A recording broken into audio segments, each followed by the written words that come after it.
இல்ல கள்ளச்சாராயம் ஒரு பக்கம் இருந்தாலும் இந்த போதை வஸ்துக்கள், சிந்தட்டிக் ட்ரக்ஸ்ன்னு சொல்லக்கூடிய ட்ரக்ஸ் வகைகள், கொலை, கொள்ளை, கற்பழிப்பு இந்த மாதிரி தொடர்ந்து தமிழ்நாட்டில் தினசரி செய்திகள் நம்ம பார்த்துக்கிட்டே இருக்க முடியுது. இதற்கான மிக முக்கிய காரணம் அப்படின்னு பார்த்தீங்கன்னா காவல்துறை வேற ஒரு கட்டுப்பாட்டில் இருக்கனால அவங்களால ஃப்ரீடமா செயல்பட முடியலன்னு ஒரு குற்றச்சாட்டு இருக்கு. இது குற்றச்சாட்டே கிடையாது, இது நிரூபணமான உண்மை. ஏன்னா இந்த காவல்துறையை கட்டுப்பாட்டில் வைத்திருக்கின்ற முதலமைச்சர் அண்ணன் ஸ்டாலின் அவர்கள் இதை முழுமையாக தங்களுடைய கட்டுப்பாட்டில் வைத்திருந்தால் இப்படிப்பட்ட மரணங்கள் நிகழ்ந்திருக்க வாய்ப்பில்லை. அப்போ அவர்களை மீறி யாரோ மற்றவர்களை இயக்கிறார்கள். இதை நீங்க சொன்ன மாதிரி இது மட்டும் இல்லை. இப்ப நீங்க பாத்தீங்கன்னா கொஞ்ச நாளாவே தமிழகம் வேறு ஒரு விஷயங்களுக்கு முன்னோடியாக சென்று கொண்டிருக்கிறது. கடந்த 5 ஆண்டுகளாக நீங்க பாத்தீங்கன்னா நல்ல ஆட்சி கொடுத்தவர்கள் என்ற முறையில் மத்திய அரசாங்கத்தினுடைய பரிசு பெற்ற ஒரு அரசாங்கமாக அண்ணா திராவிட முன்னேற்ற கழக அரசாங்கம் இருந்தது. ஆனா இப்ப பாத்தீங்கன்னா நீங்க சொல்ற மாதிரி இந்த கஞ்சா போதைப் பொருளுக்கு உலகத்துக்கு இன்னைக்கு எங்க இருந்து போனாங்கன்னா தமிழ்நாட்டில் இருந்து போயிருக்கிறார்கள். அது இவங்க கட்சியை சார்ந்த ஒருவர் கட்சியில் அயலக பிரிவில் பொறுப்பில் இருந்தவர் இந்த செயலை செய்திருக்கிறார்கள். அதுவும் இப்ப என்ன ஆச்சு, அவர்கள் முஸ்லிம்களை சிறுபான்மையை குறிப்பாக இஸ்லாமியர்களை இப்படிப்பட்ட வேலைகளில் வைத்து அவர்களை பலிகடாக்குகிறார்கள் என்பதுதான். ஏன்னா இப்ப அவர் குறுகிய காலகட்டத்தில் முதலமைச்சரோடு நெருங்கி பழகக்கூடிய அவரோடு நெருங்கி போகக்கூடிய ஒரு வாய்ப்பு இருந்தது. இதெல்லாம் நீங்க சாதாரணமா எடுக்க முடியாது. இன்னொன்னு காவல்துறை அதிகாரிகள் அவர்களுக்கு பரிசளிக்கிறார். அப்ப இதெல்லாம் எப்படி நடந்திருக்கு? இன்னொன்னு இப்ப முதல்வருடைய கட்டுப்பாட்டில் அதாவது உளவுத்துறையோ காவல்துறையோ இல்லை என்பதை அறுதிட்டு நான் எப்படி கூறுறேன்னு கேட்டீங்கன்னா, இப்போ ஒருத்தர் முதல்வரை பார்க்க வேண்டும் என்றால் அவருடைய டீடைல்ஸ் எல்லாம் ஃபுல்லா எடுப்பாங்க. ஜஸ்ட் லைக் தட் அப்பாயின்மெண்ட் கொடுத்துட முடியாது. அவரை ஒரு தடவை பார்க்கல, போது அவருடைய டீடைல்ஸ் அவருடைய இப்போ எல்லாம் ஆதார் கார்டு வச்சு எல்லா விஷயமும் எடுக்கிறாங்க. அப்போ அது எல்லாத்தையுமே எடுத்து இவர் யார், இவர் எந்த நாளில இருந்து நம்ம கட்சியில் இருக்காங்க, இல்லை இவர் என்ன இதுல இருந்து வர்றாரு, இவர் பிசினஸ் மேனா என்ன எது எல்லா டீடைல்ஸும் எடுத்து தான் முதல்வரிடமே அவர் போவாங்க. ஆனா இன்னைக்கு என்ன நடந்திருக்குன்னா, இப்படிப்பட்ட ஜாஃபர் சாதிக் என்பவர் பலமுறை சென்று அவரை சந்தித்திருக்கிறார்.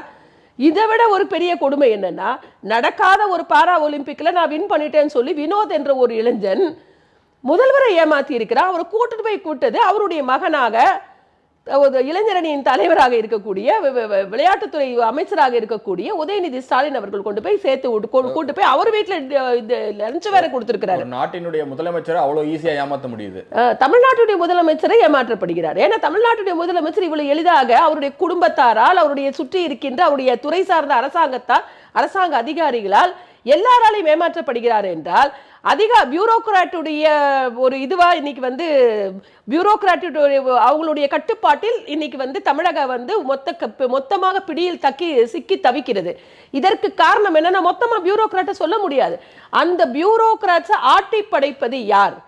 இவருக்கு குடும்பத்தை சேர்ந்து யாரோ ஒருவர் பின்னணியில் இருந்து இந்த குடும்பத்தை மொத்தமாக, அதாவது அண்ணன் மு.க. ஸ்டாலின் அவர்கள் ஏதாவது முடிவு எடுக்கணும்னு நினைச்சா கூட அவரால் எடுக்க முடியுமா அப்படிங்கிற ஒரு நிலைக்கு இன்னைக்கு அவர் தள்ளப்பட்டு இருக்கிறார். அவரால் எதுவுமே அவர் முடிவு எடுத்து அவர் தமிழக மக்களுக்கு எதுவுமே செய்ய முடியலன்றது ரொம்ப தெளிவா இருக்கு. ஏன்னா அவர்கள் சகோதரி கனிமொழி அவர்கள் கூறினார்கள், எங்கள் அண்ணன் ஆட்சிக்கு வந்தா ஒரு சொட்டு சாராயம் இருக்காதுன்னு சொல்லி ரொம்ப பெருமையா பேசினாங்க. பல மேடைகள்ல பேசினாங்க. இவங்க என்னென்ன பொய் சொல்லியிருக்காங்கன்னு பாருங்க.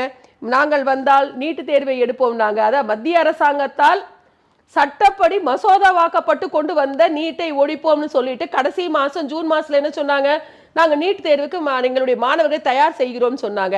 இன்னைக்கு என்ன சொன்னாங்க, சீக்ரெட் இருக்குன்றாங்க. சீக்ரெட் இருக்கு என்னன்னா, அதாவது இவர்கள் பொய்யை விதவிதமாக பொய்யை சொல்லி மக்களை ஏமாற்றி கொண்டிருக்கிறார்கள். நீங்க டாஸ்மாக்கு எதுக்காப்புல டாஸ்மாக மூடணும்னு கொரோனா காலத்துல போராட்டம் செய்த எதிர்கட்சி தலைவராக இருந்த அண்ணன் ஸ்டாலின் அவர்கள் ஆளும் கட்சியாக வந்தவுடன் ஏன் டாஸ்மாக மூடல? இதை விட நியாயமா நான் ஒரு கேள்வி கேட்கிறேன். ஒரு படம் எடுக்கிறாங்க, ஒரு ப்ரொடியூசர்ஸ்லாம் சேர்ந்து ஒரு படம் எடுக்கிறாங்க. அந்த பைரேட்டட் சிடி வந்தாலே அவங்க எவ்வளவு பெரிய நடவடிக்கை எடுக்கிறாங்க. நீங்க கொஞ்சம் யோசிச்சு பாருங்க. அவங்க உடனே காவல்துறையில கம்ப்ளைண்ட் பண்றாங்க, அவர்களே இறங்கி போய் எங்கெங்க விக்குதுன்னு பாக்குறாங்க, சிடியை பிடிச்சி உடைக்கிறாங்க. இன்னைக்கு தமிழகத்தை பொறுத்தவரை தமிழக அரசாங்கமே மக்களுக்கு சாராயம் வித்துட்டு இருக்கு.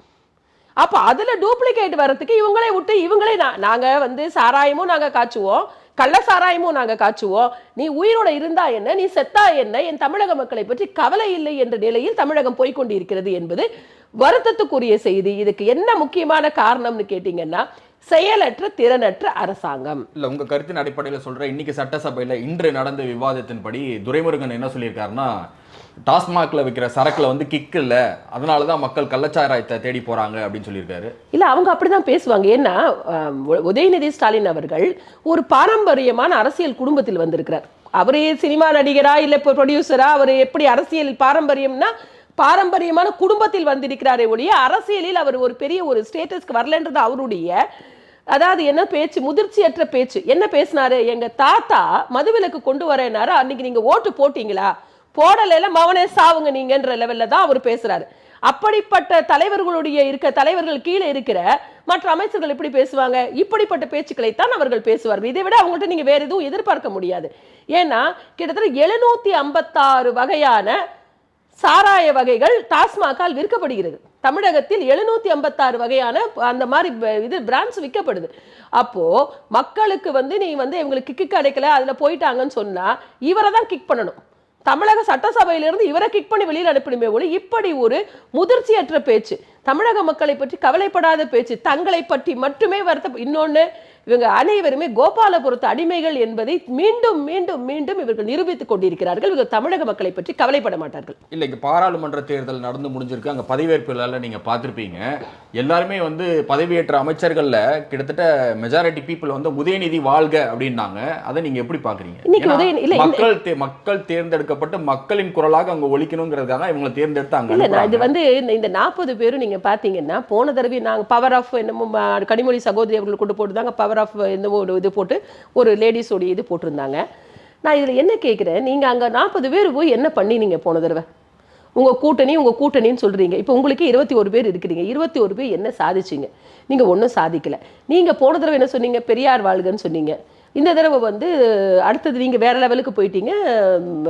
உதயநிதி ஸ்டாலினை பற்றி நீங்க பெருமையாக பேசுறீங்க. அதுவும் வந்து பாத்தீங்கன்னா பலமுறை நாடாளுமன்ற உறுப்பினராக இருந்த இவர் தயாநிதி மாறன் அவர்களும் சொல்றாரு உதயநிதியை புகழ்ந்து விட்டு தான் இன்னைக்கு இருக்கணும்னா, இது என்னன்னா இது திரும்ப வந்து ஒரு, அதாவது அரசர் காலத்து வாழ்க்கை முறைக்கு இந்த தமிழகம் சென்று கொண்டிருக்கிறது. எப்படின்னா அவங்க குடும்பம் மட்டும்தான் அதில் ஆட்சியில் இருக்கணும். நெப்போட்டிசத்தை முழுமையாக கடைபிடிக்கக்கூடிய ஒரு ஆட்சியாக, அப்படிப்பட்ட ஒரு கட்சியாக இன்னைக்கு இது இருக்குது என்பது தமிழகத்திற்கு தலைகுனிவு, தமிழகத்துக்கு கேவலம்.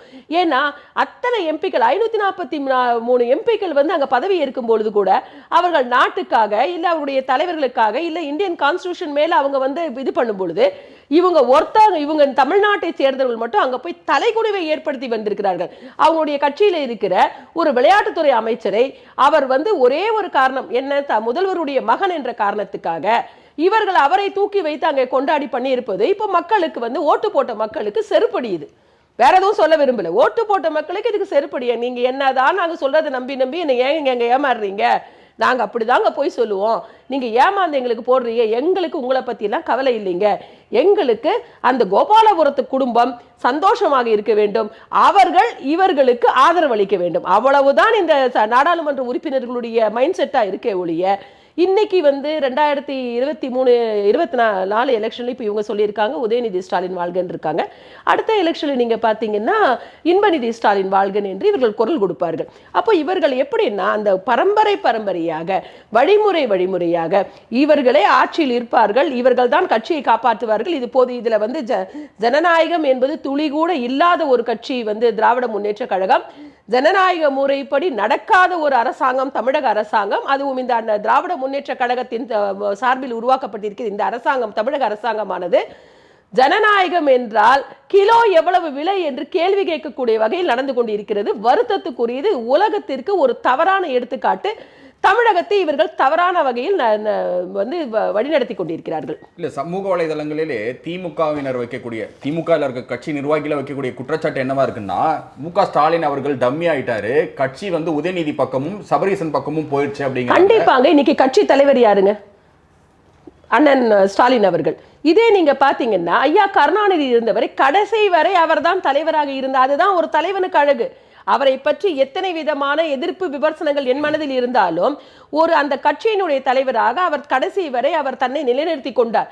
அவரால் பேச முடியாமல் இருந்த போது கூட அவர் தான் தலைவராக இருந்தார். இவர் செயல் தலைவர் என்ற முறையில் தான் இவரை வைத்திருக்கும் சொந்த மகனையே செயல் தலைவர் என்ற முறையில் தான் வைத்திருந்தாலே ஒழிய அவர் ஒரு அரசியல் சாணக்கியர். அப்ப அவர் என்ன பண்ணாரு, கட்சினா யாரு கட்டுப்பாட்டுல இருக்கணும்னு சொல்லி, இதே அவர் இருந்த பீரியட்ல யாராவது வந்து ஸ்டாலின் வாழ்கன்னு சொல்லியிருக்க முடிஞ்சுதாங்க, இல்ல அன்பழகனார் வாழ்கன்னு சொல்ல முடிஞ்சுதாங்க, இல்ல துரைமுருகன் வாழ்க என்று சொல்ல முடிஞ்சுது. ஆனா இன்னைக்கு ஏவாவேலு வாழ்கன்னு சொல்றாங்களே. இல்ல அவரு அப்ப யோசிச்சு பாருங்க, ஏவாவேலு வாழ்க. எனக்கு எவெல்லாம் சீட்டு கொடுக்கறதுக்கு எனக்கு யார் யாரெல்லாம் ஹெல்ப் பண்ணாங்களோ, நான் யார் யார்கிட்ட எல்லாம் போயிட்டு கெஞ்சி கூத்தாடி இல்லை வேறு விதமாக அவர்களை சமாளித்து அவர்களுக்கு தேவையானதை கொடுத்து எனக்கு யார் சீட்டு வாங்கி கொடுத்தாங்களோ அவங்க வாழ்கன்னு சொல்ற பட்சத்துல இவர்கள் மக்களுக்காக போய் என்ன பண்ண போறாங்க? அந்த அவர்களுக்கு யார் சீட்டு வாங்கி கொடுத்தாங்களோ அவர் சொல்ற வேலையை செய்யக்கூடிய ஒரு வேலையாட்களாகத்தான் இவர்கள் அங்க போய் நிக்கிறாங்களே ஒழிய இவர்கள் வேற என்ன செய்ய போறாங்க? அப்போ ஏவாவேலு வாழ்க, உதயநிதி ஸ்டாலின் வாழ்க என்று எப்படி சொன்னால் கூட இதை எதை வெளிக்காட்டுகிறது? அண்ணன் ஸ்டாலின் அவர்களுடைய கட்டுப்பாட்டில் கட்சி இல்லை, அவரை இவர்கள் தலைவராக மதிக்கவில்லை, அவரால் இவர்களை கட்டுப்படுத்த முடியவில்லை என்பது வெளிப்படையாக தெரிகிறது. இரண்டாவது, காவல்துறை மற்றும் மற்ற துறைகளில் நடத்தி கொண்டிருக்கிற அனைத்து அட்டூழியங்களும் அது எதை வெளிப்படுத்துகிறது என்றால் அரசாங்க அதிகாரிகள் கூட அவரை மதிப்பதில்லை என்பதை வெளிப்படையாக காட்டுகிறது.